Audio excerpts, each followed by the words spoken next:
ಎಲ್ರಿಗೂ ನಮಸ್ಕಾರ. ಕರಾವಳಿ ಸ್ವಾದಕ್ಕೆ ಸ್ವಾಗತ. ಇವತ್ತಿನ ವಿಡಿಯೋದಲ್ಲಿ ಮಸಾಲಾ ರೈಸ್ನ ಹೇಗೆ ಮಾಡೋದಂತ ತೋರಿಸ್ಕೊಡ್ತಾ ಇದ್ದೀನಿ.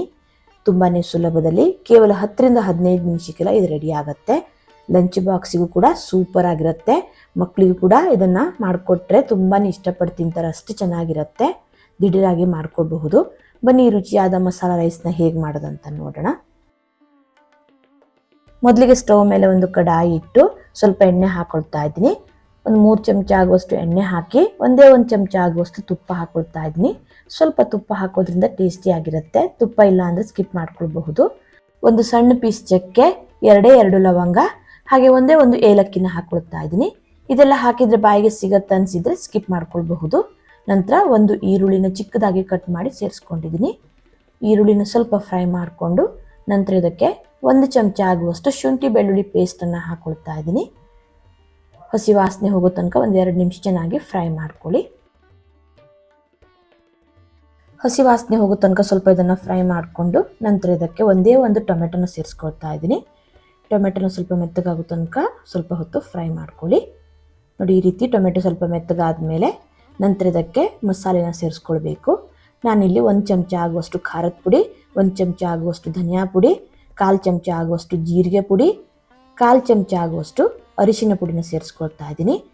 ಹಾಗೆ 3/4 ಚಮಚ ಆಗುವಷ್ಟು ಗರಂ ಮಸಾಲ ಪುಡಿ, 1 ಚಮಚ ಆಗುವಷ್ಟು ಉಪ್ಪು ಹಾಕಿ ಚೆನ್ನಾಗಿ ಒಂದ್ಸಲ ಇದನ್ನು ಮಿಕ್ಸ್ ಮಾಡಿಕೊಂಡು ಸ್ವಲ್ಪ ಇದನ್ನು ಟೊಮೆಟೊ ಮತ್ತು ಈರುಳ್ಳಿ ಜೊತೆ ಫ್ರೈ ಮಾಡ್ಕೊಳ್ಳಿ. ಗರಂ ಮಸಾಲ ಪುಡಿ ಬದಲು ಚಿಕನ್ ಮಸಾಲ ಪುಡಿ ಕೂಡ ಸೇರಿಸ್ಕೊಳ್ಬಹುದು, ಚೆನ್ನಾಗಾಗತ್ತೆ.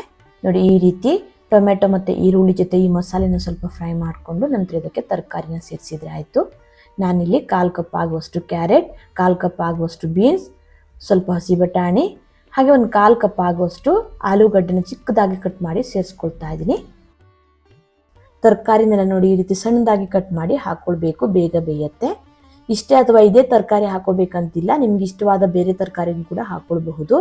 ಕ್ಯಾಪ್ಸಿಕಮ್ ಹಾಕೊಳ್ಬಹುದು ಅಥವಾ ಹೂಕೋಸು ಸಹ ಹಾಕೊಳ್ಬಹುದು, ಚೆನ್ನಾಗಾಗತ್ತೆ.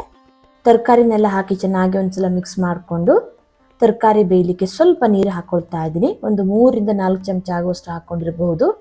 ನೀರು ಹಾಕಿ ಚೆನ್ನಾಗಿ ಮಿಕ್ಸ್ ಮಾಡಿಕೊಂಡು ಮುಚ್ಚಳನ ಮುಚ್ಚಿ ಗ್ಯಾಸ್ನ ಕಡಿಮೆ ಉರಿಯಲ್ಲಿಟ್ಟು ಒಂದು 2ರಿಂದ 3 ನಿಮಿಷ ಬೇಯಲಿಕ್ಕೆ ಬಿಟ್ಬಿಡಿ. ಮಸಾಲೆ ಜೊತೆ ತರಕಾರಿನೆಲ್ಲ ಬೇಯಿಸ್ಕೊಳ್ಳೋದ್ರಿಂದ ತಿನ್ನುವಾಗ ಸಪ್ಪೆ ಅನಿಸಲ್ಲ. ನೋಡಿ, ಈ ರೀತಿ ಎಣ್ಣೆಲ್ಲ ಬಿಟ್ಕೊಂಡು ತರಕಾರಿ ಕೂಡ ಚೆನ್ನಾಗಿ ಬೆಂದಿದೆಯಿಲ್ಲ ಅಂತ ಚೆಕ್ ಮಾಡ್ಕೊಳ್ಬಹುದು. ನೋಡಿ, ಆಲೂಗಡ್ಡೆ ಚೆನ್ನಾಗಿ ಬೆಂದಿದೆ, ಇಷ್ಟ ಆದರೆ ಸಾಕು. ನೆಕ್ಸ್ಟ್ ಇವಾಗ ಇದಕ್ಕೆ ಅನ್ನ ಸೇರಿಸ್ಕೊಳ್ಬೇಕು. ಫ್ರೆಶ್ ಆಗಿ ಅನ್ನ ಮಾಡ್ಕೊಳ್ಬಹುದು ಅಥವಾ ಹಿಂದಿನ ದಿನ ರಾತ್ರಿ ಅನ್ನ ಏನಾದರೂ ಮಿಕ್ಕಿದ್ರೆ ಅದರಿಂದನೂ ಕೂಡ ಮಾಡ್ಕೊಳ್ಬಹುದು. ಲಂಚ್ ಬಾಕ್ಸಿಗೆ ಕಳಿಸೋದಾದರೆ ಫ್ರೆಶ್ ಆಗಿ ಅನ್ನ ಮಾಡಿದರೆ ಒಳ್ಳೆಯದು. ಸ್ವಲ್ಪ ಉಪ್ಪು ಸೇರಿಸ್ಕೊಳ್ತಾ ಇದ್ದೀನಿ. ಆಲ್ರೆಡಿ ತರಕಾರಿ ಬೇಯುವಾಗ ಉಪ್ಪು ಹಾಕ್ಕೊಂಡಿರೋದ್ರಿಂದ ಉಪ್ಪನ್ನು ನೋಡ್ಕೊಂಡು ಸೇರಿಸ್ಕೊಳ್ಳಿ. ಹಾಗೆ ಚಿಕ್ಕದಾಗಿ ಕಟ್ ಮಾಡಿರೋ ಸ್ವಲ್ಪ ಕೊತ್ತಂಬರಿ ಸೊಪ್ಪನ್ನು ಸಹ ಸೇರಿಸಿ ಇದೆಲ್ಲವನ್ನು ಚೆನ್ನಾಗಿ ಮಿಕ್ಸ್ ಮಾಡ್ಕೊಳ್ಳಿ. ಜೋರಾಗಿ ಮಿಕ್ಸ್ ಮಾಡಿದರೆ ಅನ್ನ ತುಂಡಾಗೋ ಚಾನ್ಸಸ್ ಇರುತ್ತೆ. ನಿಧಾನಕ್ಕೆ ಮಿಕ್ಸ್ ಮಾಡ್ಕೊಳ್ಳಿ. ಮಸಾಲೆ ಎಲ್ಲ ಅನ್ನಕ್ಕೆ ಚೆನ್ನಾಗಿ ಹಿಡ್ಕೊಳ್ಬೇಕು. ಅನ್ನ ಉದುರುದ್ರಾಗಿರಲಿ, ಮುದ್ದೆ ಆದರೆ ಚೆನ್ನಾಗಾಗಲ್ಲ, ಇನ್ನೂ ಮುದ್ದೆ ಆಗಿಬಿಡತ್ತೆ. ನಾನಿಲ್ಲಿ ಇಬ್ಬರಿಗಾಗುವಷ್ಟು ಅನ್ನ ಹಾಕ್ಕೊಂಡಿದ್ದೀನಿ. ನೋಡಿ, ಈ ರೀತಿ ಚೆನ್ನಾಗಿ ಮಿಕ್ಸ್ ಮಾಡಿಕೊಂಡು ನಂತರ ಸ್ಟವ್ನ ಆಫ್ ಮಾಡ್ಕೊಳ್ತಾ ಇದ್ದೀನಿ. ನೋಡಿ, ಈ ರೀತಿ ತುಂಬಾ ಸುಲಭದಲ್ಲಿ ಮಸಾಲ ರೈಸ್ನ ಮಾಡ್ಕೊಳ್ಬಹುದು. ಮುಂಚೆನೇ ಅನ್ನ ಮಾಡಿಟ್ಕೊಂಡ್ರೆ ಒಂದು 15ರಿಂದ 20 ನಿಮಿಷಕ್ಕೆಲ್ಲ ಈ ರೈಸ್ ರೆಡಿ ಆಗಿಬಿಡತ್ತೆ. ಲಂಚ್ ಬಾಕ್ಸಿಗಂತೂ ಸೂಪರ್ ಆಗಿರುತ್ತೆ. ಮಕ್ಕಳಂತೂ ಇಷ್ಟಪಟ್ಟು ತಿಂತಾರೆ, ಅಷ್ಟು ಚೆನ್ನಾಗಿರುತ್ತೆ. ಹಿಂದಿನ ದಿನ ಅನ್ನ ಏನಾದರೂ ಮಿಕ್ಕಿದ್ರೆ ಬೆಳಿಗ್ಗೆ ಬ್ರೇಕ್ಫಾಸ್ಟಿಗೆ 10 ನಿಮಿಷದಲ್ಲಿ ಮಾಡ್ಕೊಳ್ಬಹುದು. ವಿಡಿಯೋ ಇಷ್ಟ ಆದರೆ ಲೈಕ್, ಶೇರ್, ಕಮೆಂಟ್ ಮಾಡೋದನ್ನು ಮರಿಬೇಡಿ. ಮತ್ತೆ ಸಿಗ್ತೀನಿ ಹೊಸ ವಿಡಿಯೋ ಒಂದಿಗೆ. ಧನ್ಯವಾದಗಳು.